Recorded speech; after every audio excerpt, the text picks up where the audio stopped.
What up, everyone? I'm Seriously Focused Johnnie, aka SF Johnnie, and this is Difficult People Chronicles. Today's episode is called Watchman Part 2. This episode deals with a watchman in your family. These are people or individual who is really annoying. The annoying type. Now, when I tell you some things, I'm not telling you everything. Why? Because the editing process between the people walking around, talking to me, inserting their opinions, but don't want to record with me or be heard, creates a lot of time editing. So some of the episodes I will put in my notes and create a book, God's willing. I haven't decided yet, but that's probably 9 times out of 10 what I'm leaning towards. So, back to Watchmen family members. They get happy when you mess up, fail at something, or get caught up in something. Even when you stand still, doing nothing. And then when you start to excel, or you excel, they fall into a depression or want to act like they care, and they are a proud supporter. I'm telling you. I know someone whose brothers treated him like trash. He is the youngest, and all his siblings had the same opportunities in life. However, they chose otherwise instead of taking the opportunities. He is the youngest of, I think, 5. Now, the family functions, he was telling me, is awkward. He said that he can see they cannot stand him. Now, with my experience, I've noticed watchmen in the family. They never can look you in the eye, especially if they were talking lies or gossiping about you, or you become the description of what they wish they were. Your presence makes them uncomfortable. They can never hold long conversations. Like, they love to argue. Only time they are around you is with a group of people, and they are listening quietly for information. They pretend you have a problem with them. They become sneaky. They play victim. They are wishy-washy. They strive to do better than you, but get mad when they don't. Competing. They act like they are your blood moral enemies. So, suggestion? I've been doing it for years. I'm like a veteran at number 1. I move in silence. People that know me know. My friends, the first thing I tell them is whatever I tell you is between you and I. So if I hear it come back to me, I know you told. Number 2, ignore them. And at one point or another, they will work hard to be in your circle through someone else or expect you to come to them when they're going through whatever. I told this guy, make a decision. Your peace means more than anything.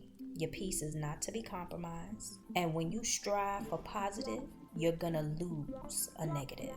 Decide or else. I'm gonna hear about the same situation next year. I gave him the project in March of this year. We met this past July. He explained that the project I gave him was like fasting. And for some reason, he's not affected by the reactions of the family saying, oh, y'all should talk, y'all family, and all this other stuff. I told him I currently have a family member who watches me. I remember some time ago she stole from me. I left it alone because we family. The identity of a thief is being sneaky. I can remember her saying one day that only friends she has is the ones she can use. And some of the things that she says, even though it's ignorant, it sticks in the back of my head.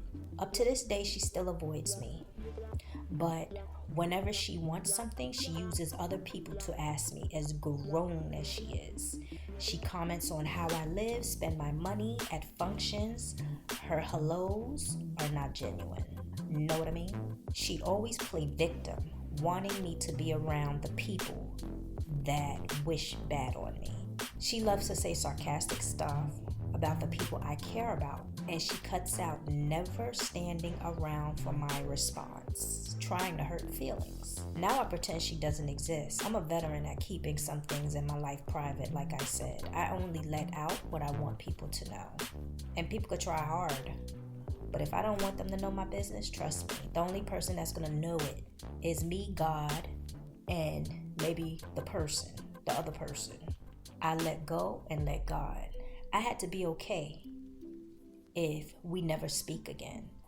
Every time I decide to do the family functions, I think about the whole unity, the whole kumbaya stuff.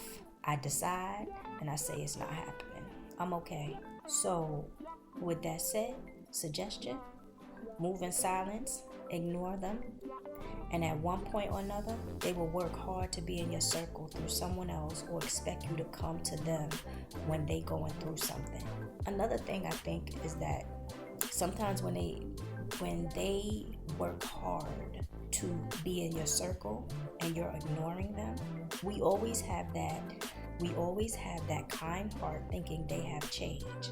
And a lot of times they come in to destroy you. So Watchmen, like I said, always have a motive. There are a lot of people in this world walking this earth trying to destroy and try to mess up people that are at peace. For us who are at peace, or those trying to strive to get to a peaceful place, the people on the outside always think we're weird. But it's not that. We don't have time for drama. And that's exactly what I told this guy. I said, in your life, peace has to mean more than anything else. It has to mean eliminating or getting rid of some people. And you have to be comfortable with that. Anyway, before I go, I wanted you all to know I finally launched my store, and the address is https://teespring.com/stores/seriously-focused-johnnie. Again, that's https://teespring.com/stores/seriously-focused-johnnie, JOHNNIE. Also, I had to change my email address, so for suggested topics, put in the subject box topic. The email address is sfj.peace@gmail.com. Again, sfj.peace@gmail.com. You could copy the link from my page at Podbean on the bottom left side. In addition, my pre-recorded podcast episodes are loaded onto YouTube at Seriously Focused Johnnie, JOHNNIE. And look out for my videos where you will see me coming soon. I can't give you a date yet because we are still working some things out, but I will keep you posted.